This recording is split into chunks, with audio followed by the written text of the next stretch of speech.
Hai, aku Lili. Dan aku Putra. Ini cerita kami, The Liput. Ingat pesan ibu, pakai maskermu, cuci tangan pakai sabun, jangan sampai tertular. Ingat selalu pesan ibu, jaga jarakmu, hindari kerumunan, jaga keluargamu.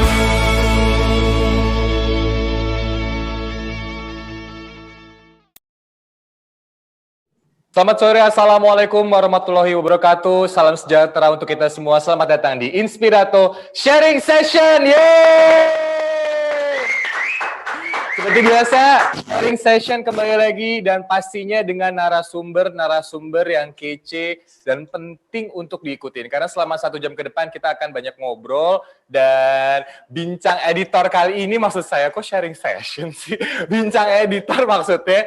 Karena seperti biasa kita akan menghadirkan editor-editor dari KLY yang udah pastinya kece-kece banget dan juga narasumber yang harus lo pantengin. Dan kita mau ingetin, lo juga bisa ikutan ngobrol sama kita melalui semua media sosial liputan6.com di Facebook, Instagram, Twitter, semuanya bisa lo komen. Jangan lupa hashtagnya bincang editor. Kita akan ngobrol 1 jam ke depan dengan narasumber kece. Kita perkenalkan dulu terlebih dahulu satu persatu. Ini nih yang paling penting hari ini. Kita akan menyapa Direktur Utama Perumbulok Bapak Budi Waseso. Halo, selamat sore Pak Buas. Selamat sore, selamat sore.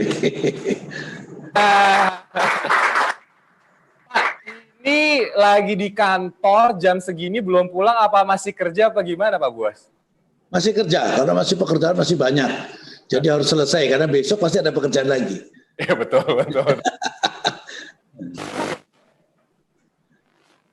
Halo? Pak Buas? Ya, Jadi selama pandemi ini justru lebih sibuk ya Pak ya, Bulog ya Pak ya?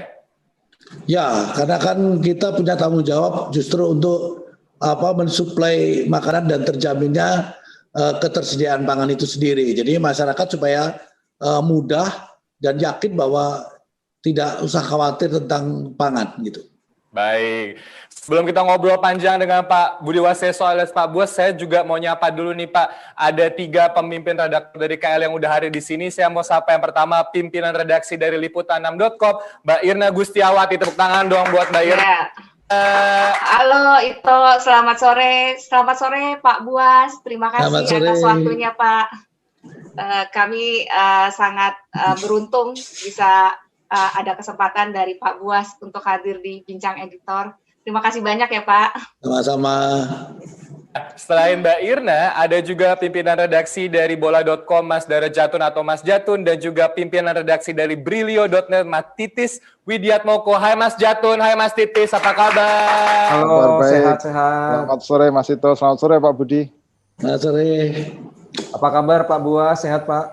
Alhamdulillah. Baik, jadi nanti kita akan ngobrol Mas dan Mbak yang juga hadir hari ini. Nanti kita akan ngobrol dengan para pemret. Tapi saya izin dulu mau ngobrol dengan Pak Buas karena banyak banget pertanyaan, baik itu di pembaca maupun penonton dari liputan6.com tentang ketahanan pangan Indonesia di masa pandemi COVID-19. Pak Buas, ini kalau ngomongin soal pandemi, apakah sektor pangan juga ikut terdampak, Pak? Karena kita tahu ekonomi terdampak, pariwisata terdampak, kesehatan tentu terdampak. Apakah pangan juga ikut terdampak pandemi COVID-19, Pak Buas?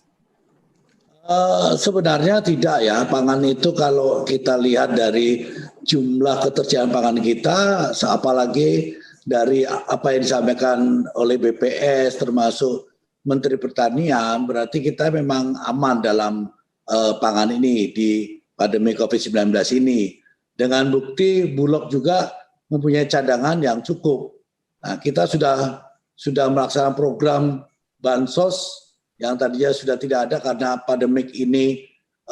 Menteri Sosial melakukan program untuk bansos rastra untuk 1 juta KPM itu kita laksanakan untuk 450.000 ton. Itu sudah kita suplai, ya kita distribusikan sampai hari ini yang kemarin tanggal 31 selesai 450 dalam waktu 2 bulan, tidak ada komplain dan semua sudah terpenuhi dengan standar. Gitu. Baik, tepuk tangan dulu dong buat Bulog. Ini angka 450.000 ton ini bukan angka sedikit ya, maksudnya ini angka yang luar biasa. Artinya memang bukan hanya soal kuantitas, tapi juga kualitas gitu ya Pak, yang ditonjolkan Bulog untuk bansos pada pandemi ini gitu Pak Buas. Ya, tentunya yang pertama kita harus bicara kualitas, ya itu kan penting. Makan yang diberikan kepada saudara-saudara kita atau masyarakat yang membutuhkan ini harus berkualitas. Karena sesuai dengan program Pak Presiden kan SDM unggul. Tentunya SDM unggul dari panganan yang berkualitas. Kalau dengan kuantitas tidak berkualitas, maka ini akan menjadi masalah gitu. Maka kita tetap utamakan kualitas. Tetap kuantitas juga supaya terpenuhinya dengan jumlah. Ya itu juga harus kita utamakan gitu. Oke. Pak, kalau ngomongin jumlah, pasti warganet dan juga pembaca liputan6.com selalu tertarik untuk mengetahui tentang stok data exactnya itu berapa atau mungkin apa gitu kira-kira. Apakah itu cukup Pak untuk memenuhi stok nasional, Pak Buas?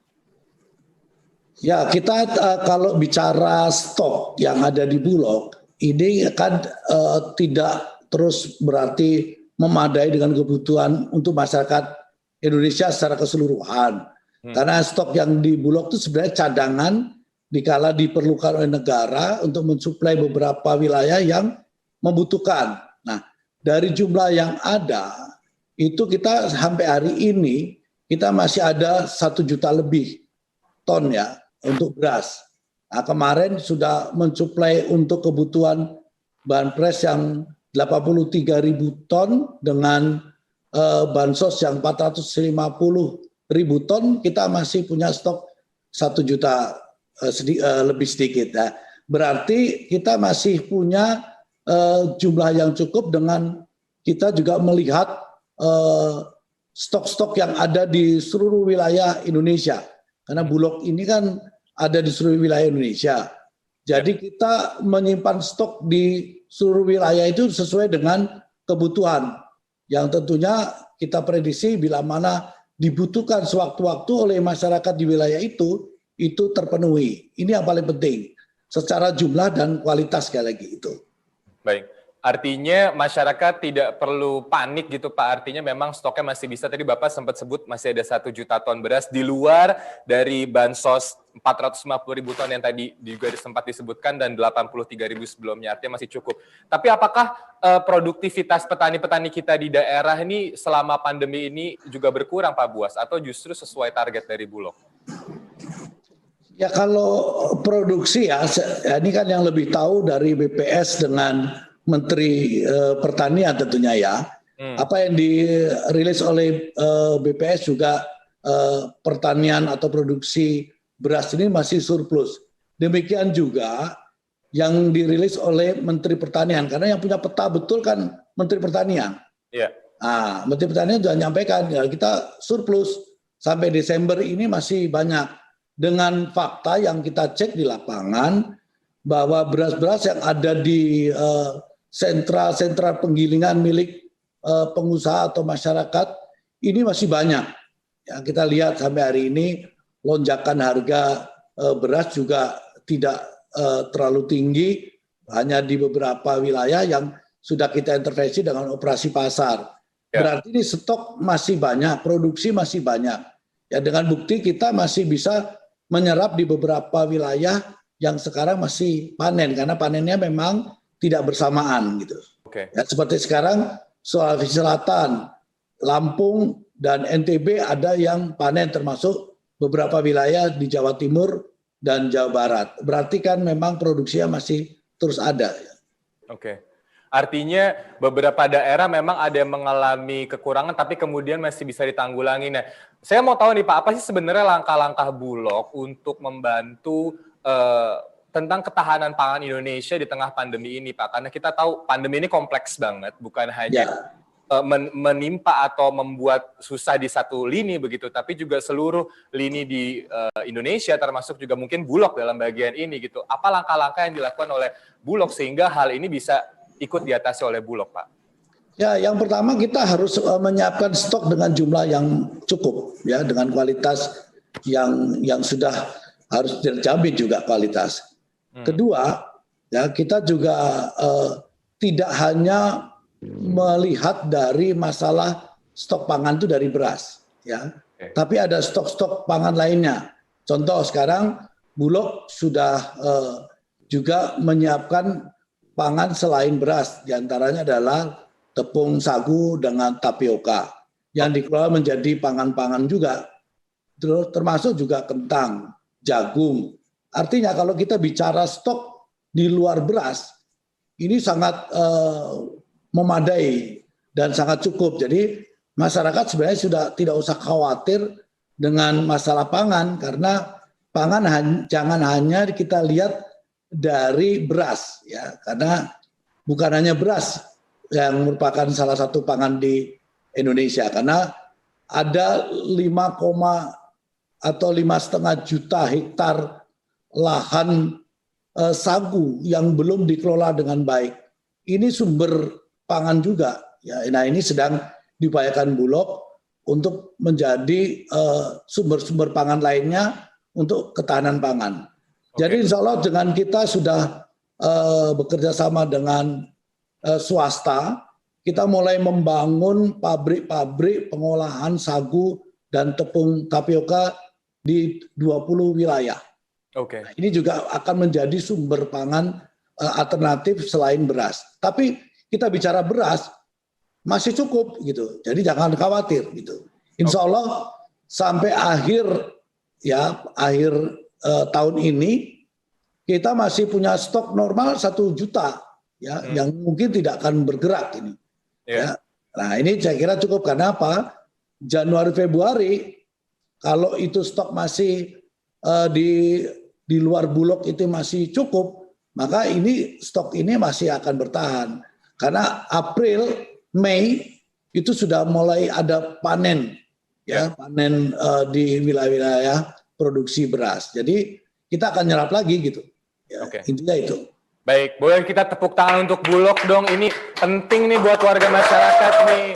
Jadi mungkin sahabat liputan6.com di rumah yang mungkin sempat bertanya-tanya atau mungkin sedikit worry kali Pak Buas ya, karena memang deg-degan boleh lah ya di masa-masa pandemi ini gitu. Gimana situasi pangan kita? Tadi udah dijamin bahwa stok cadangan berasnya masih ada bahkan sampai akhir tahun 2020, dan kemudian juga sedang dikembangkan untuk sagu ya Pak ya. Ini penting. Daerah mana sih Pak, kalau boleh dikasih tahu nih Pak, yang potensial untuk sagu itu daerah mana aja Pak yang mungkin udah digarap Pak? Ya Papua, terus Babel, sebagian di Lampung, terus di Sumatera ya, bahkan di Jawa juga kita lakukan pengolahan itu. Karena sagu ini tidak hanya ada di Papua, tapi yang terbanyak 87% itu lahannya ada di Papua dan belum dikelola dengan baik. Sehingga ini potensi besar, bila mana ini dikelola, ini akan menghasilkan sumber pangan kita yang sangat luar biasa. Bahkan dari hitungan LIPI dan Bappenas itu, kalau kita kelola dengan baik, maka setahun kita punya cadangan pangan, yaitu kurang lebih 450 juta ton. Wow, itu banyak banget Pak. Iya. Nah, sehingga saya kira kenapa kita harus khawatir ya? Karena itu pangan sagu tidak hanya bisa dibikin papeda. Kita sudah membuktikan bahwa selain dibikin mie, yang selama ini mie itu dibuat dari tepung gandum. Gandum itu kita import. Nah, padahal kalau mie ini dibuat dari tepung sagu dan tapioka, ini rasanya lebih enak, vitaminnya lebih enak ya. Karena ini yang menentukan bukan saya, dari hasil penelitian. Nah, oleh sebab itu kita mulai memacu ini supaya ke depan kita buat mie bukan dari gandum, karena gandum itu import ya sebagian besar. Ini akan merugikan kita karena kita bisa memproduksi tepung tapioka dan sagu yang luar biasa ya besarnya. Ini suatu potensi yang harus kita kembangkan terus. Jadi kita harus mulai mencoba mie dari tepung sagu, guys. Siap-siap ya. Ini inovasi. Siapa tahu justru kita bisa jadi game changer ya Pak ya. Tren mungkin bukan hanya di Indonesia, tapi mungkin di Asia Tenggara atau mungkin nanti ke Asia, kita bisa jadi game changer untuk mie dari tepung sagu. Siap, kita tunggu nanti gebrakan dari Bulog berikutnya Pak. Tapi sebelum lanjut ke Pak Buas, saya juga mau nyapa nih Mbak Irna, Mas Jatun, dan Mas Titis. Mungkin saya ke Mbak Irna dulu. Mbak Irna, mungkin dari liputan6.com sendiri ada yang ingin disampaikan terkait dengan ketahanan pangan dan juga Bulog mumpung ada Pak Buas. Mbak Irna silakan. Iya, terima kasih Ito. Sedikit kita flashback ya Pak Buas. Di awal-awal pandemi ada ketakutan yang sangat besar dari masyarakat, dari akademisi, dari para profesional bahwa Indonesia akan mengalami krisis pangan di saat pandemi. Tapi dalam perjalanannya kekhawatiran itu tidak terbukti dan alhamdulillah Bulog mampu menjawab kekhawatiran tersebut dengan menyediakan stok dan harga yang stabil di pasar.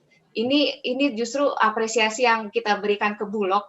Bagaimana Bulog bisa menjawab semua kekhawatiran publik soal krisis pangan ini dengan baik tanpa harus rame-rame ribut-ribut. Jadi bekerja dalam diam, tapi semua orang tidak ada yang kelaparan, tidak ada yang teriak-teriak tidak dapat pangan. Nah, ini satu apresiasi yang besar buat Bulog. Bagaimana Bulog ternyata bisa sangat harmonis dalam kinerjanya yang sangat baik ini. Nah, yang jadi catatan kami ketika krisis pangan tidak terjadi, kemudian stok pangan juga alhamdulillah penuh ya Pak ya, sampai Desember atau Februari kita juga tidak perlu khawatir akan kekurangan beras. Memang benar yang kata Bapak katakan tadi, ada diversifikasi pangan, jadi kita jangan hanya tergantung pada beras, tapi juga ada jagung, ada sagu tadi. Nah, itu juga sudah mulai digalakan oleh Bulog. Jadi kalau misalnya dihitung tidak hanya beras, sebenarnya kita juga banyak, apalagi para milenial sekarang itu tidak terlalu makan beras ya Pak ya. Yeah. Jadi mereka juga sudah mulai beralih ke makanan yang lain. Nah, mungkin yang kembali jadi kekhawatiran karena Bulog ini kan perannya sangat strategis ya Pak ya, sangat vital, sangat penting gitu. Jadi tidak bisa disamakan dengan BUMN lain gitu peran Bulog ini gitu. Jadi dia tidak bisa hanya sekedar mencari untung, tapi juga menyeimbangkan bagaimana nasib rakyat nasib pangan rakyat itu ada di tangan Bulog. Karena yang paling penting ketika stok pangan sudah cukup, bagaimana distribusi atau logistiknya itu bisa dilakukan dengan baik. Nah, yang jadi pertanyaan saya Pak, mungkin ini soal La Nina ya Pak ya, karena kita sudah mampu melewati masa-masa kekhawatiran akan dampak dari COVID. Nah, bagaimana Pak soal La Nina ini, apakah perlu ada kekhawatiran baru dari warga mengenai ketahanan pangan di saat La Nina, atau terutama karena La Nina ini membuat kemungkinan curah hujannya lebih tinggi 20-40% ya Pak ya. Yang dikhawatirkan itu terutama untuk distribusinya ya Pak, kalau misalnya banjir terganggu. Nah, bagaimana Bulog menjawab Pak kekhawatiran warga soal La Nina ini Pak? La Nina di tengah pandemi. Nah, ini double sebenarnya Pak. Ya. Monggo Pak. Ya, terima kasih. Artinya ini kan sudah kemarin juga Pak Presiden sudah menyampaikan pada kita dalam rapat beliau bahwa menghadapi cuaca yang buruk ini prediksinya, kita semua harus siap termasuk Bulog. Maka saya yang pertama adalah kesiapan stok kita. Sudah kita kita hitung kesiapan stok kita di wilayah, dan kita juga sudah berkoordinasi dengan kepala-kepala daerah untuk mendistribusikan bila mana terjadi bencana ya di wilayahnya. Dan sudah kita siapkan, seperti di kabupaten itu sudah kita siapkan 100 ton untuk jatah bupati bisa langsung menggunakan. Untuk jatah gubernur kita siapkan 200 ton, ya kan, untuk segera bisa didistribusikan oleh Pak Gubernur. Artinya sudah kita siapkan untuk kesiapan kita mendistribusikan pangan bila mana terjadi bencana.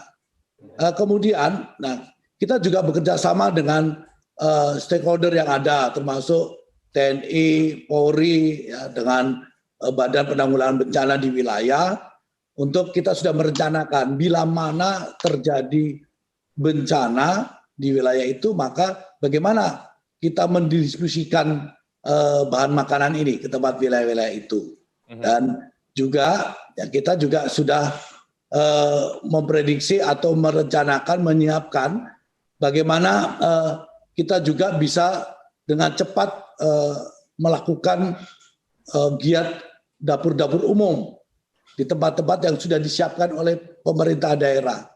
Nah, ini yang sudah kita siapkan jauh hari, termasuk evakuasi kita yang kita prediksi gudang kita itu rawan terhadap banjir atau bencana ini. Itu sudah kita pindahkan sekarang. Jadi kita pindahkan beras-beras kita ke tempat yang lebih aman dan lebih tinggi. Walaupun itu mungkin kita kerjasama dengan pemerintah daerah, sehingga kita mendapatkan bantuan dari pemerintah daerah, tempat-tempat penyimpanan beras yang lebih relatif aman. Ya mudah-mudahan tidak terjadi bencana. Tapi kita sudah memprediksi yang terburuk, kita sudah siap. Itu yang paling penting.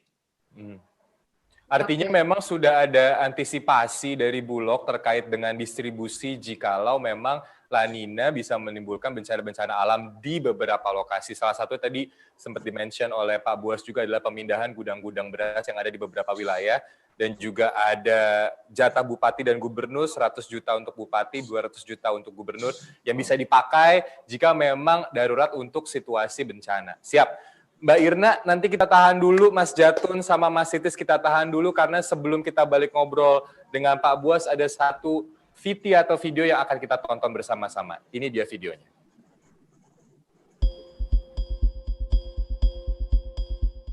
Pandemi COVID-19 telah menyebabkan terganggunya kegiatan perekonomian di semua lini usaha. Kegiatan perekonomian masyarakat banyak terhenti, pelayanan jasa terhambat, dan sektor pertanian mengalami pukulan yang cukup berat. Kegiatan produksi dan distribusi bahan pangan masih harus berjalan di tengah pandemi ini. Stabilisasi harga pangan pun selalu diupayakan agar pasokan makanan cukup. Salah satu dampak yang harus diantisipasi karena pandemi COVID-19 adalah ketersediaan pangan bagi seluruh rakyat.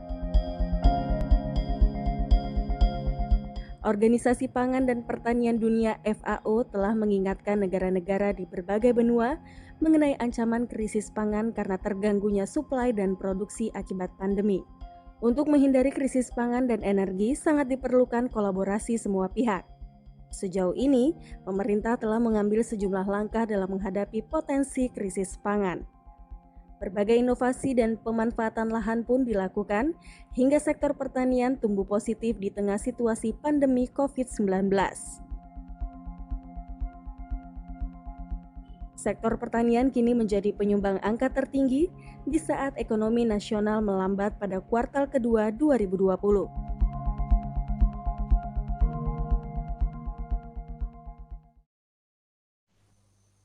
Ya, Pak Buas, tadi kita sempat lihat VT yang tadi kita bikin, dan itu memang tentang pentingnya sektor pertanian di tengah pandemi COVID-19. Karena kita tahu di tengah pandemi ini sulit sekali untuk memajukan ekonomi, begitu kira-kira untuk bertahan aja sulit gitu kan. Nah, pertanian ini menjadi salah satu sektor yang cukup menyumbang banyak untuk perekonomian Indonesia agar bisa terus bergerak positif. Pertanyaannya Pak, ada nggak sih Pak yang mengganggu Bulog dalam rangka membantu ketahanan sektor pangan selain pandemi COVID-19, Pak Buas? Ya, alhamdulillah ya, karena stok kita cukup ya, kita juga bekerja sama dengan beberapa stakeholder, Menteri Pertanian. Nah, sekarang ini paling yang mengganggu itu kan yang ingin tetap citra Bulog itu jelek ya. Contohnya beberapa saat yang lalu, dikala kita menyalurkan beras bantuan sosial itu, seolah-olah berasnya Bulog itu dicemari dengan beras plastik, ya, padahal tidak ada itu, ya. Terus kualitas beras kita ini bau dan berkutu, padahal tidak ada itu, ya. Udah kita cek ke lapangan. Nah, ini yang dibuat oleh beberapa oknum, ya, dari orang-orang yang menginginkan memang Bulog citranya negatif, sehingga seolah Bulog ini tidak peduli kepada kualitas. Nah, alhamdulillah selama ini karena kami bekerja sama dengan Satgas Pangan dari kepolisian, ya, termasuk BIN untuk mengawasi masalah pangan. Nah, kita sampai hari ini tidak ada ya gangguan-gangguan yang berarti. Hanya isu-isu negatif yang dibangun, tapi alhamdulillah ini seperti evaluasi hari ini, bansos yang 450.000 ton itu tidak ada komplain satupun. Artinya ini bukti bahwa tidak ada gangguan apapun terhadap penyaluran bansos ini. Oke. Bagaimana soal impor Pak Buas? Apakah ini masih jadi isu juga nggak sih Pak dari Bulog? Karena impor ini kan impor beras, impor pangan ini selalu jadi apa ya Pak Buas ya? Pembahasan lah di warganet. Penting banget ya impor dan segala macam. Bagaimana Bulog melihat soal impor ini di tengah pandemi saat ini Pak Buas? Ya memang selama saya menjadi dirut Bulog sampai hari ini belum ada impor ya. Barang sebutir beras pun. Karena memang saya memanage masalah pangan khususnya beras ini dengan baik tentunya ya. Supaya Pak kita tidak sedikit-sedikit impor karena produksi kita ini cukup. Dengan saya buktikan hampir 3 tahun ini kita tidak pernah impor. Ya, insya Allah sampai Desember ini tidak ada impor. Ya. Oke. Nah, artinya di sini kita buktikan bahwa kita ini memang surplus. Karena sebelum COVID ini saya sudah siap ekspor malah, ekspor beras ya ke Saudi Arabia dan beberapa negara lainnya. Tapi karena COVID maka ini batal karena lockdown di negara-negara itu. Yeah. Nah, tapi ada keuntungan bahwa itu menjadi kekuatan kita kembali untuk masalah pangan dengan bukti hari ini jumlah beras kita banyak. Yang saya sampaikan tadi itu adalah cadangan beras atau beras CBP ya. Cadangan beras pemerintah yang ada di Bulog itu 1 juta sampai Desember nanti. Nah, di luar itu ada beras komersialnya Bulog yang kita simpan di mitra-mitra kita. Nah, artinya jumlahnya juga cukup besar. Tapi ini kan hanya untuk komersial ya. Belum lagi dengan beras yang ada di seluruh wilayah yang dikelola oleh swasta. Ini juga jumlahnya cukup banyak. Nah itu sebabnya saya pikir masyarakat tidak usah khawatir dengan masalah beras ya. Tapi masih ada alternatif lain yang tadi saya bilang masalah pangan lainnya ini yang juga bisa kita manfaatkan ya. Dan saya sudah membuktikan bahwa selain mie ada roti dari bahan dasar sagu ya dan yang lain-lainnya. Ini juga menjadi kekuatan bukti bahwa kita tidak usah khawatir tentang pangan itu sendiri, walaupun memang warning itu harus kita jadikan perhatian.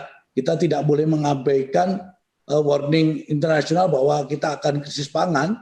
Kita siapkan betul pangan ini ya dengan sedemikian rupa di seluruh Indonesia gitu. Itu yang sudah kita siapkan. Pak, artinya bisa nggak sih Pak kita sebenarnya menakar ketahanan pangan Indonesia tanpa impor kalau dari sisi Bulog Pak? Ya dengan bukti sampai hari ini ya kita tidak pernah impor. Ya ini kan satu bukti bahwa data tahun 2017 ke sana kita itu selalu impor. Tapi setelah 2018 sampai hari ini 2020 Desember tidak ada impor. Nah ini kan bukti bahwa kita akan malah kita bisa ekspor sebenarnya ya. Berarti kan bukti bahwa produksi kita memang memadai gitu. Oke. Baik, boleh tepuk tangan dulu nggak sih buat Bulog? Mantap. Jadi artinya sebenarnya kita bisa ya Pak ya. Kalau kita bisa dan mudah-mudahan optimisme ini bisa terus kita jaga Pak Buas. Bahkan sampai nanti mungkin pandemi ini sudah mulai berangsur betul-betul bukan hilang ya, tapi mulai back to real normal gitu. Kita bisa ekspor seperti yang tadi disampaikan oleh Pak Buas. Amin. Nah, saya mau ke Mas Jatun dan Mas Titis. Mungkin ke Mas Jatun dulu. Mas Jatun, ada yang ingin disampaikan ke Pak Buas, Mas Jatun, terkait dengan isu ketahanan pangan dan Bulog ini, Mas Jatun. Ya, terima kasih Ito. Pak Buas nih saya pikir terlalu santun ya. Kalau soal gangguan sebenarnya banyak kok. Belakangan saya lihat mafia pangan juga isu-isu soal itu kembali berkembang, tapi dari apa yang saya pantau, saya sempat telepon ke beberapa stakeholder ketahanan pangan di daerah, Pak Buas ya, dan mereka memperlihatkan sebuah sinyal yang positif tentang bagaimana cara Bulog belakangan ini menangani mafia pangan ya. Dan menurut saya ini pendekatan yang sangat baik, karena 5 tahun yang lalu ketika saya juga ditugaskan di Kalimantan, kemudian juga sempat di Banten dan Bali, saya melihat isu-isu lama masih terus berkembang. Sekarang kita bisa fokus untuk bicara tentang apa yang bisa kita dorong ketimbang bicara soal distribusi, bagaimana mafia pangan mencoba memanfaatkan disparitas harga dan lain-lain. Dan menurut saya ini pertanda bahwa Bulog berkembang di bawah kepemimpinan Pak Buas ya. Dan saya sangat mengacungkan jempol karena dalam beberapa tahun terakhir sudah banyak perubahan yang terjadi. Secara khusus mungkin Pak Buas saya mau juga bertanya tentang bagaimana peran Bulog dalam memanfaatkan karakter sebuah daerah seperti yang tadi sudah disebut ya, bagaimana sagu dibudidayakan lebih banyak di Papua ketimbang di daerah lain. Di tempat saya dulu di Kalimantan juga dengan karakter tanah gambut itu yang lebih banyak dibudidayakan itu justru bawang merah ya di Kabupaten Landak Utara, kemudian juga aloe vera, lidah buaya di Pontianak Utara. Nah ini menunjukkan kalau memang sudah ada upaya untuk memanfaatkan karakteristik lahan tertentu supaya memang maksimal. Kita nggak bisa memaksakan beras itu jadi pangan utama di Kalimantan karena memang lahan gambut itu butuh sebuah treatment supaya bisa lebih baik. Tapi ketimbang mengatasi masalah yang mau ditumbuhkan justru potensinya dan justru berhasil. Seberapa besar sih Pak Bulog sekarang menggalakkan potensi daerah itu dengan cukup baik? Apakah memang peran Bulog cukup besar aksesnya ke titik itu? Itu pertama Pak. Yang kedua, saya juga dapat masukan nih dari stakeholder ketahanan pangan di Banten tentang bagaimana distribusi sekarang jauh lebih baik ya. Saya mencatat ada sebuah fenomena ya, memanfaatkan Gojek, toko tani Indonesia Sentral daerah di Serang tuh bisa mengantarkan bahan pangan dalam radius 15 km tuh dengan biaya gratis. Akhirnya muncul perbedaan harga sampai 8.000 per kilogram. Kita bicara soal ini cabai merah waktu itu. Jadi kalau di pasar udah 40.000, ternyata dengan cara seperti itu distribusinya bisa turun, Pak. Dan menurut saya distribusi dengan teknologi seperti ini juga harus jadi sebuah peluang buat Bulog bisa memainkan peran supaya reach-nya juga bertambah. Mungkin itu Pak pertanyaan saya, 2 itu saja. Ya, terima kasih. Jadi potensi wilayah ini harus kita sinergikan dengan sumber di wilayah itu sendiri ya. Seperti contoh, kita juga jangan abaikan produksi wilayah. Contoh di daerah Sulawesi Utara, ini memproduksi jagung besar-besaran. Produksi jagung, kalau kita tarik ke Jawa itu kan cost-nya tinggi, maka kita ekspor. Salah satunya adalah ke Filipina. Dan itu punya nilai tambah. Nah, kita juga produksi yang lainnya di wilayah. Itu kita kerjasama dengan stakeholder, termasuk di sini kan perannya Menteri Pertanian, Menteri Perindustrian, Menteri Perdagangan, dan yang lain-lainnya. Ya, sehingga semua bisa kita manfaatkan semaksimal mungkin. Jadi tidak hanya di situ dibiarkan sehingga begitu panen, petani itu bingung untuk apa ini, harganya jatuh. Nah ini sudah kita manage dengan baik ke depan, dan saya juga membangun sistem. Dan sekarang salah satunya adalah toko panganan kita atau panganan.com.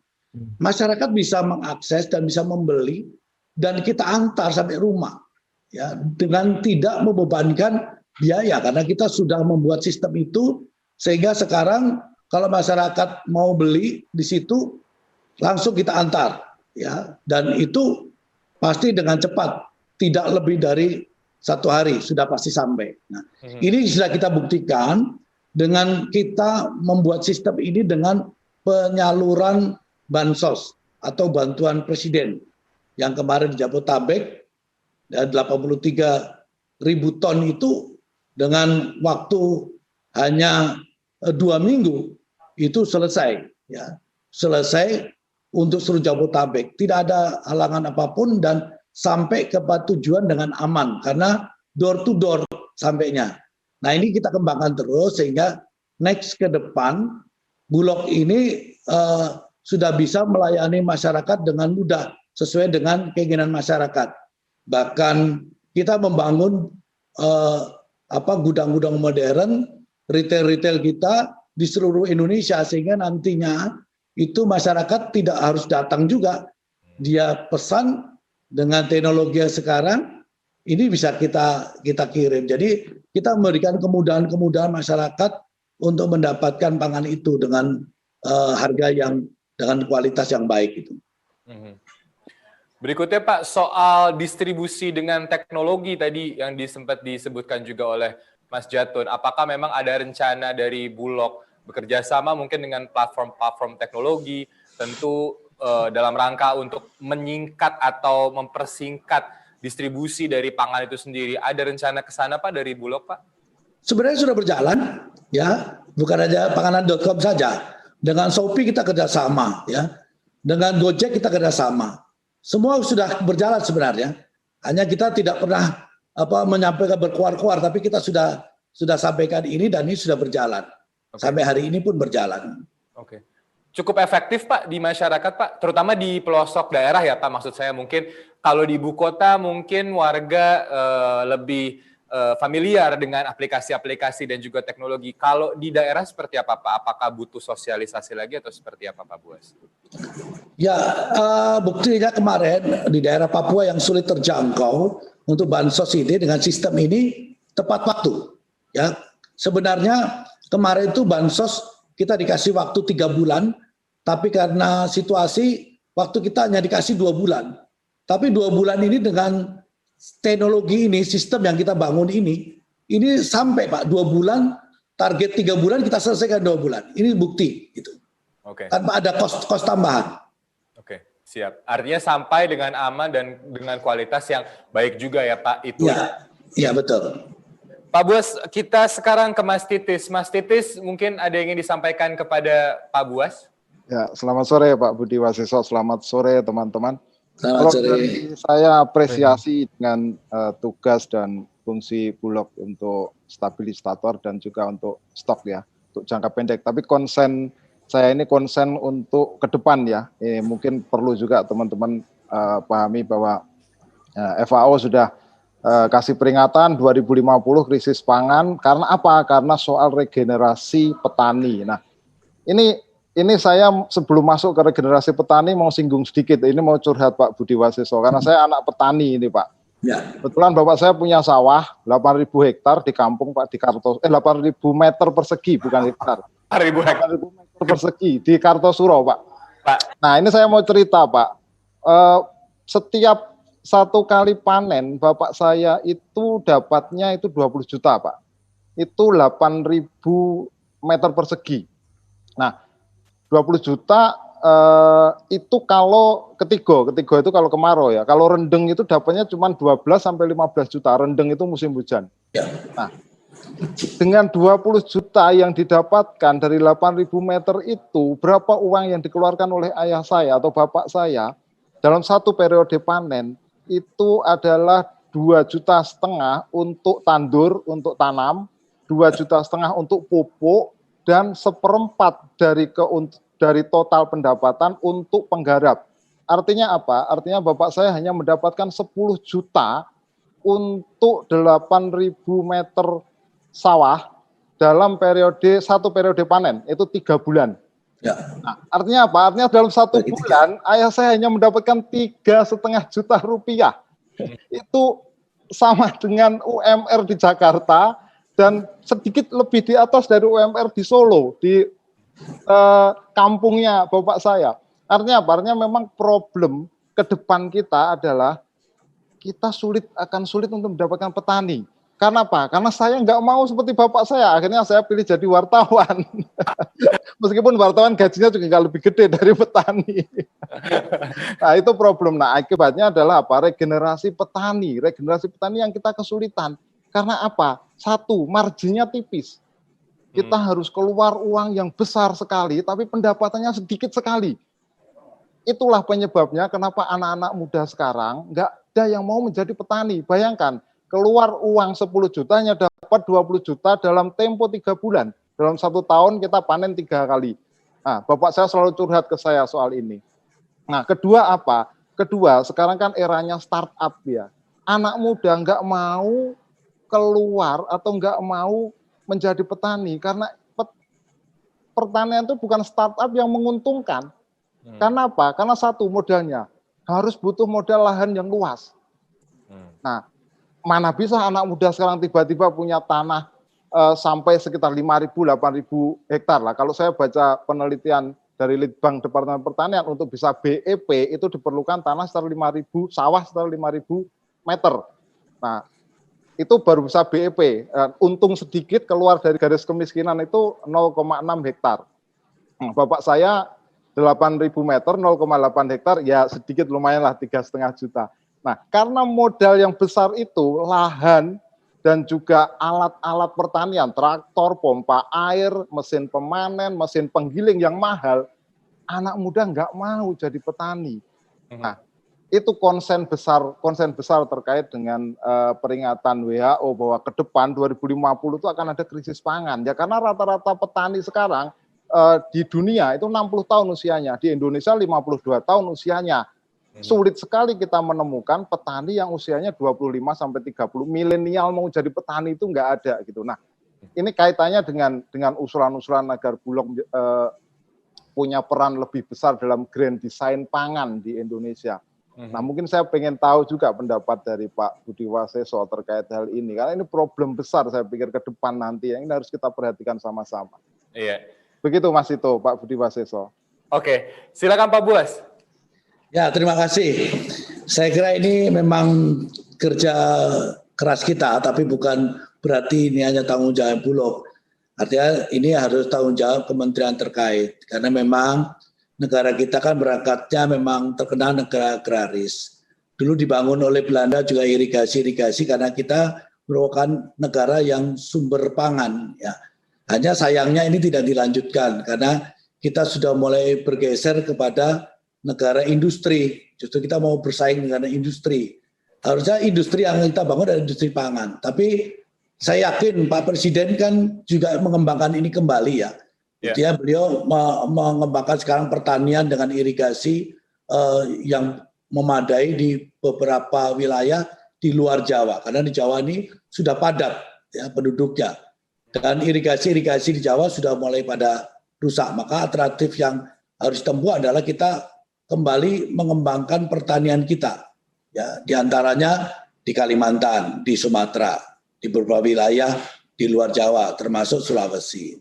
Nah, ini harus dibangun suatu kerjasama yang kuat dari kementerian terkait. Artinya bagaimana Kementerian Pertanian yang sekarang sudah dilakukan oleh Menteri Pertanian tentunya membangun pertanian yang modern dengan menggunakan teknologi. Karena di Vietnam sekarang ini 1 hektar sawah di Vietnam itu bisa menghasilkan 9 sampai 12 ton padi. Oke. Ya. Di Indonesia 1 hektar itu paling hanya 4, maksimal 5. Ya. Padahal mereka belajar dari Indonesia pertanian. Kenapa bisa demikian? Karena mereka mengembangkan teknologi pertanian dengan bibit yang unggul. Kita sekarang memang kalah dengan mereka, tapi jangan menyerah karena gurunya sebenarnya Indonesia. Nah, kita harus menyadari ini sehingga membangun semangat ini kepada generasi muda petani ke depan. Karena ya saya tahu juga sekarang ini tidak ada petani yang bisa punya jaminan secara ekonomi. Ya, nah ini juga tantangan buat kita-kita. Maka memang bagaimana peran kita semua untuk membangun pertanian ini kembali dengan teknologi, dengan modernisasi, dengan bibit yang unggul. Ya seperti keluhan lah sekarang petani-petani di lapangan ini bila mana dia mulai mau bertani, ya ini bibitnya kualitasnya rendah, ya mencari pupuk sulit, ya. Nah belum lagi kalau sudah panen dia terikat dengan sistem ijon, ya dengan tengkulak-tengkulak. Ini semuanya merugikan petani. Nah ini yang harus kita bela, petani ini harus kita bangun. Karena saya memahami, menyadari bahwa saya bisa jadi dirut Bulog ini sebenarnya karena petani. Ya mungkin rekan-rekan bisa sekarang tampil ini kan sumbernya dari pangan. Kita bisa pandai kalau nggak sehat, mana mungkin. Ya bisa hidup sampai sekarang, mana mungkin, sumbernya dari pangan. Dan kita tidak pernah memahami bahwa pangan itu sumbernya ada di desa, bukan di kota. Yang perannya yang adalah petani. Maka harus kita kembali bersyukuri ini hidup kita kembalikan pada sumbernya yaitu petani. Maka kita harus berpihak ke petani. Itulah sebabnya sekarang Pak Presiden juga membangun kembali pertanian-pertanian yang modern, yang mumpuni, sehingga nanti menimbulkan semangat dari petani-petani muda untuk berkarya menjadi petani-petani. Karena ada jaminan bahwa nanti harganya juga bisa stabil, karena persaingan kita ini kan dari luar Indonesia dan kita tidak terpaku dengan sistem instan ya, yang kita mudah, harga yang murah, terus kita tidak mau berbuat. Nah, ini juga ancaman buat kita, karena selama ini yang dilirik oleh negara-negara produksi pertanian adalah Indonesia karena penduduknya banyak dan harganya di sini cukup mahal. Ya, itulah sebabnya kita dia mengabaikan, artinya semangat kita sudah tidak ada semangat untuk jadi petani, memproduksi, karena mudah membeli, lebih murah. Contoh, kalau hari ini saya mau import, ya ini hanya contoh soal, kalau saya mau import dengan kualitas yang baik, ya artinya kualitas premium dari satu negara tetangga kita, itu sampai Indonesia per kilo harganya 7.400, 7.500 hari ini dengan kualitas premium. Kalau kita beli di dalam negeri, ya karena kita masih konvensional, jadi cost-nya tinggi. Kita itu dengan premium tidak bisa beli di bawah 8.700, tidak bisa. Nah ini tantangan. Tapi apa dengan lebih murah kita impor, kita harus berpihak kepada impor? Tidak. Inilah yang harus kita pacu semangat kita untuk produksi lokal dan menyemangati petani supaya terus produksi. Nah ini salah satu contoh yang kita lakukan. Ya sehingga kita berapapun jumlahnya yang ada produksi petani kita utamakan untuk diserap. Ini yang kita lakukan selama ini. Oke. Jadi intinya adalah memang ini tantangan dan ini yang harus kita hadapi bareng ya Pak. Jangan sampai Indonesia yang tadinya dikenal sebagai negara agraris kemudian mengalami defisit petani dan kemudian mengalami defisit pangan, begitu kira-kira Pak? Iya.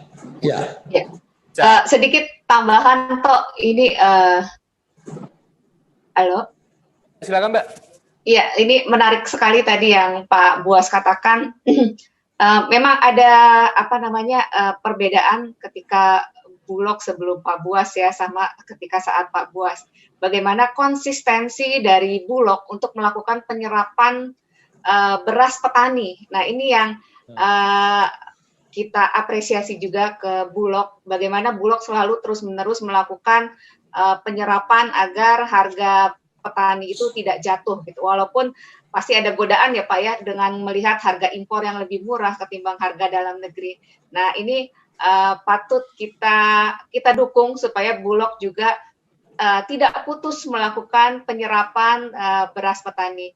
Itu sih Tok.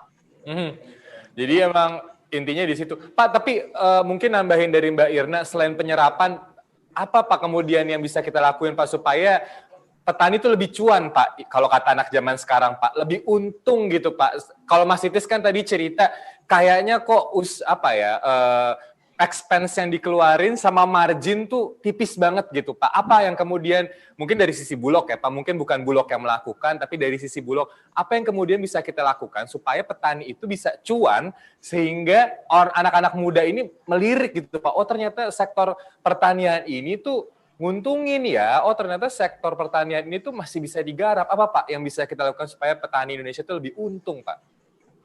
Ya sebenarnya kita yang memang banyak yang dirugikan ya, karena sistem yang dibangun oleh kartel-kartel yang tadi kalau kutip mafia ya. supaya bagaimana petani ini tidak bisa dapat untung ya. Oleh sebab itu saya membuat program di 14 wilayah membangun rice milling modern ya. Jadi ini nanti menjadi sumber-sumber penyerapan kita di wilayah-wilayah produksi padi ya. Nah, di mana ini juga akan dimanfaatkan oleh petani. Bila mana dia akan menggiling, itu akan lebih murah digiling kita karena sistem yang ada di kita itu nanti melalui dryer. Jadi petani panen dalam kondisi basah pun kita akan beli dengan harga yang memadai. Dan karena apa? Petani tidak susah-susah lagi. Begitu panen, tidak perlu jemur lagi, dia bisa jual ke kita. Kita melalui dryer, kita keringkan, kita simpan di silo. Karena kita ini sekarang belum punya silo khusus untuk gabah maupun padi atau beras. Nah ini sudah kita bangun di 14 wilayah ya di Indonesia. Sedang jalan nih. Konsep saya, next ke depan, Bulog ini harus merajai masalah beras. Ya. Jadi saya tidak akan nanti mengeluarkan beras kualitas rendah atau beras medium. Karena pada prinsipnya padi itu begitu jadi gabah kualitasnya bagus, itu tergantung kita mau kita bikin medium atau premium. Cost-nya sama saja bikin medium mau premium. Maka kita dengan mesin kita akan bikin premium semua. Tapi kita jual dengan harga medium. Ya, jadi nanti kita jual hanya 8.300 paling tinggi beras premium. Sehingga tengkulak tidak bisa lagi bermain. Yang sekarang kan beras itu 12.000 premium. Ya, 12.500 bahkan ada yang 13.000. Next insya Allah kalau Tuhan mengizinkan mesin-mesin ini jadi yang sekarang ada di 14 wilayah ini tidak mungkin lagi ya orang bermain dengan masalah beras dengan harga dipermainkan. Karena apa? Bulog bisa menjual beras dengan harga murah dari produksi dalam negeri. Ya tadi karena kita sudah punya peralatan yang memadai. Ini salah satu upaya kita. Yang kedua, beras-beras yang ada di Bulog kalau mau dikeluarkan di setiap gudang di Bulog itu kita bangun mesin rice to rice. Ini sedang berjalan. Jadi prosesnya beras yang akan dikeluarkan harus dijamin dengan kualitas baik. Artinya dalam kondisi baik atau tidak harus melalui prosedur rice to rice. Jadi ada jaminan bahwa kualitas yang dikeluarkan beras oleh Bulog pasti bagus. Ini salah satu upaya. Sehingga nanti petani akan mendapatkan jaminan bahwa dia memproduksi kayak apapun pasti diserap oleh Bulog, oleh negara gitu. Oke, baik tepuk tangan dulu dong buat Bulog. Intinya semangatnya adalah memajukan petani Indonesia dan mencuankan petani Indonesia, Pak, nguntungin petani Indonesia sehingga mudah-mudahan apa yang tadi disampaikan FAO 2050 krisis pangan karena kekurangan petani Indonesia enggak mengalaminya. Amin. Oke. Amin.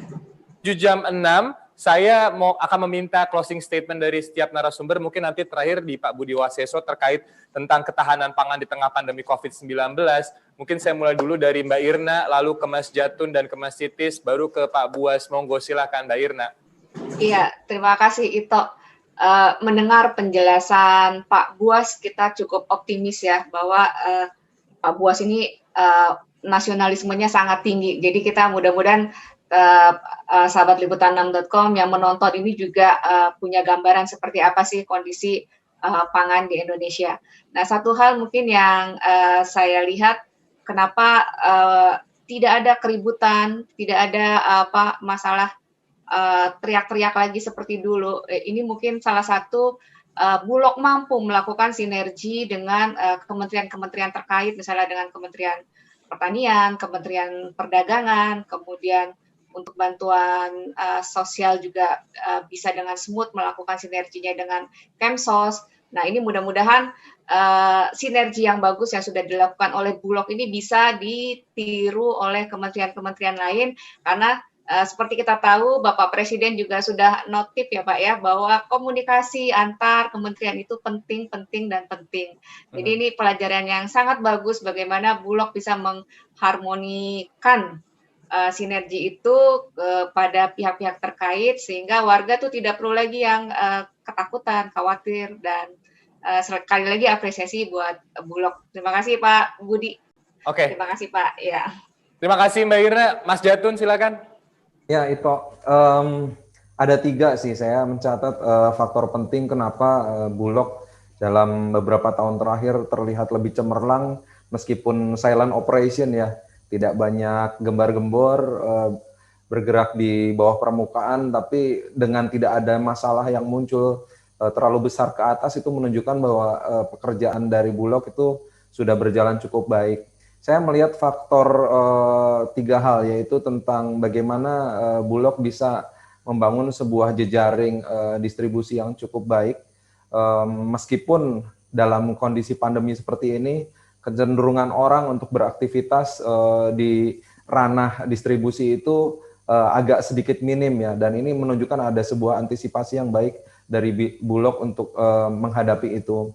Yang kedua, soal ketersediaan stok yang cukup hingga beberapa bulan ke depan, bahkan juga dengan hitungan matematis yang sudah menimbang pengaruh impor terhadap stok itu, juga menunjukkan bahwa memang masalahnya bukan hanya soal bagaimana supply and demand dikontrol, tapi juga bagaimana Bulog bisa menahan diri untuk tidak mencoba untuk mendapatkan keuntungan dalam waktu pendek, tapi justru menghalangi kita untuk bisa mendapatkan sustainability yang sifatnya jangka panjang. Apresiasi untuk Pak Buas dan tim di Bulog.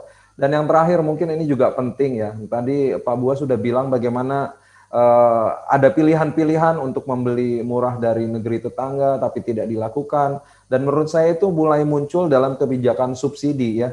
Jadi bukan hanya bagaimana menjaga stok, tapi subsidi dilakukan juga untuk menjaga disparitas harga antar wilayah itu tidak terlalu besar, dan ini menurut saya sebuah terobosan ya. Di era sebelumnya tidak muncul parameter ketiga ini, dan menurut saya ini menunjukkan manajemen keuangan memilih untuk membeli atau mensubsidi itu juga mulai dilakukan dengan baik. Ya, apresiasi saya untuk jajaran Bulog di bawah kepemimpinan Pak Buas. Semoga Pak bukan hanya bertahan, tapi kita bisa agresif ya, ketika pandemi berakhir justru kita menjadi eksportir beras seperti yang direncanakan oleh Bulog. Amin. Itu catatan dari saya. Baik, terima kasih Mas Jatun. Terakhir, Mas Titis silakan. Selamat sore Pak Budi Waseso. Kalau saya Bulog itu saya taunya kalau zaman kecil dulu itu kan Pak Bustani Larifin ya. Ya, ya 15 tahun Pak Bustani Larifin memimpin Bulog. Bulog ini kan pernah dipimpin tentara. Kemudian akademisi, ya, Pak Bedu Amang, Pak Hardi Ramelan, politisi ada di situ, Pak Wijanarko Puspoyo, dan beberapa yang lain, Pak Rizal Ramli, Pak Yusuf Kala, beberapa diantaranya juga ada citra-citra yang negatif ya, ada kasus. Nah, baru kali ini nih, Bulog dipimpin oleh polisi. Nah mungkin Mas Ito saya izin tanya satu saja ke Pak Budi Waseso. Monggo Mas. Ilmu apa selama jadi reserse ini yang paling berguna dan paling banyak dipakai oleh Pak Budi Waseso selama memimpin Bulog ini, Pak? Mungkin kita perlu tahu, Pak, karena Pak Budi ini kan lama jadi reserse gitu. Dan Bulog ini baru kali ini dipimpin polisi, setelah sebelumnya macam-macam ya, tentara, Pak Bustani Larifin, akademisi, politisi. Nah, sekarang ini bersih gitu. Nah, ini ilmu apa dari reserse yang paling berguna selama memimpin Bulog? Oke, berarti silakan Pak Buas sekalian dijawab pertanyaan Mas Titis, sekaligus nanti closing Pak tentang ketahanan pangan. Dijawab dulu Pak yang tadi, ilmu reserse apa Pak yang paling kepake pas mimpin Bulog Pak? Sebenarnya nggak ada ilmunya dari reserse. Yang perlu dibangun itu adalah kesadaran dan integritas diri. Ya itu yang harus dibangun. Karena saya menyadari, saya lahir berangkatnya itu dari seorang abdi negara. Dan itu sumpah janji saya, sering saya sampaikan. Saya lahir dari polisi adalah pengabdi negara. Jadi hidupnya adalah mengabdikan diri kepada bangsa dan negara. dikala di reserse, ya saya juga mengabdikan. Saya tidak pernah minta uang, bermain perkara apapun tidak mau saya. Karena sumpah janji saya. Begitu saya jadi kepala BNN, ya, saya mau dimainkan soal jaringan narkotika atau jaringan narkotika akan intervensi saya tidak tergoyahkan. Kenapa? Itu sumpah janji saya, integritas saya yang saya selalu bangun. Karena abdi negara adalah pengabdian. Ya, ini cerita yang saya sampaikan ini adalah pengabdian saya karena doktrin dari ayah saya almarhum. Nah, hari ini ya setelah saya pensiun, saya tidak tahu juga. Ternyata saya diberi kesempatan mengabdikan yang kedua kali setelah pensiun dari Polri, yaitu menjadi Dirut Bulog. Ini tidak mudah, tapi ini amanah yang luar biasa dari Allah atau Tuhan Yang Maha Esa. Ya, kenapa? Karena setelah saya memberantas kejahatan, terus kemudian saya menyelamatkan generasi bangsa dan ciptaan Allah dari masalah narkotika. Sekarang saya dikasih tanggung jawab soal membangun kehidupan. Ini pengabdian yang luar biasa menurut saya, ya. Karena tidak serta-merta bisa mudah mendapatkan ini. Ini yang harus saya pahami, saya sadari, dan saya bangun terus. Bagaimana sisa hidup saya masih saya bisa berikan kepada negara bangsa ini dengan nyata. Bukan omongan, tapi pembuktian dengan perbuatan dengan nyata. Ini yang selalu saya bangun. Karena kesempatan ini tidak dua kali. Ya, saya bukan berarti mimpi jadi Dirut Bulog, tidak. Minta juga tidak, ingin juga tidak. Tapi ini adalah amanah. Ya, ini yang harus saya bangun terus. Saya pertanggungjawabkan sampai akhir hayat saya nanti atau selesainya saya mengabdi di Bulog. Nah, ini yang saya bangun terus. Nah, saya sebagai Dirut Bulog perlu menyampaikan kepada masyarakat Indonesia, tidak usah takut atau suara-suara negatif. Ya, memang kita tetap harus waspada tentang permasalahan masalah pangan. Nah, kita nggak usah khawatir karena negara ini hadir. Artinya apa yang disampaikan oleh Bapak Presiden, saya bagian dari pembantu Presiden, tentunya pasti akan kita sikapi. Ya, kita akan jalankan. Tidak usah kita berkuar-kuar, tapi kita buktikan. Ini faktanya bahwa negara itu hadir melalui Bulog, khususnya masalah pangan. Jadi pangan itu tidak boleh main-main, maka harus benar. Ya, jadi jangan sampai tiba-tiba masyarakat tidak dapat pangan. Nah, sampai saat ini di seluruh Indonesia boleh dicek semua di gudang Bulog itu dalam kondisi yang cukup. Ya, sampai Desember itu sangat cukup. Ya, sehingga prediksi saya nanti memikirkan untuk Januari Februari ini juga sudah ada penyerapan beberapa yang kita sudah prediksi, insya Allah sampai Februari pun tidak apa-apa. Ya, aman lah. Nah, Maret April sudah ada panen, berarti kita akan serap kembali. Ini bicara beras. Nah, bicara pangan lainnya, kita juga harus membangun tadi.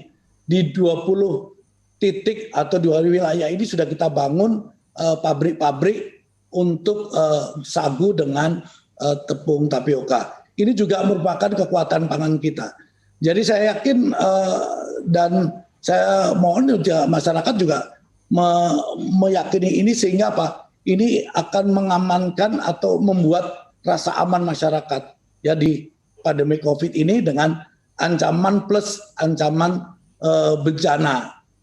Ya, jadi saya kira ini yang sudah dilakukan oleh pemerintah melalui Bulog tentang ketahanan pangan atau kesiapan pangan kita. Baik. Terima kasih Pak Budi Waseso, Direktur Perum Bulog. Tepuk tangan sekali lagi untuk Pak Buas. Terima kasih juga Mbak Irna, Mas Jatun, Mas Titis. Doa kita semua sama bahwa mudah-mudahan setelah pandemi ini bangsa Indonesia tidak hanya terbebas dari krisis pangan, tapi bisa menjadi eksportir bahan-bahan pangan, beras, ini supaya bisa menambah kemasukan ekonomi negara dan kita makin sejahtera, dan terutama petani-petani kita juga makin sejahtera. Terima kasih para narasumber yang sudah hadir dan terima kasih Anda yang sudah menyaksikan 60 menit ke belakang. Sampai jumpa di Inspirato Bincang Editor berikutnya, yaitu di minggu depan di hari Senin bersama saya Istiarto Sigit. Saya mewakili seluruh redaksi Liputan 6. Mohon undur diri. Wassalamualaikum warahmatullahi wabarakatuh. Selamat malam. Waalaikumsalam warahmatullahi wabarakatuh. Hai, aku Lili. Dan aku Putra. Ini cerita kami, The Liput.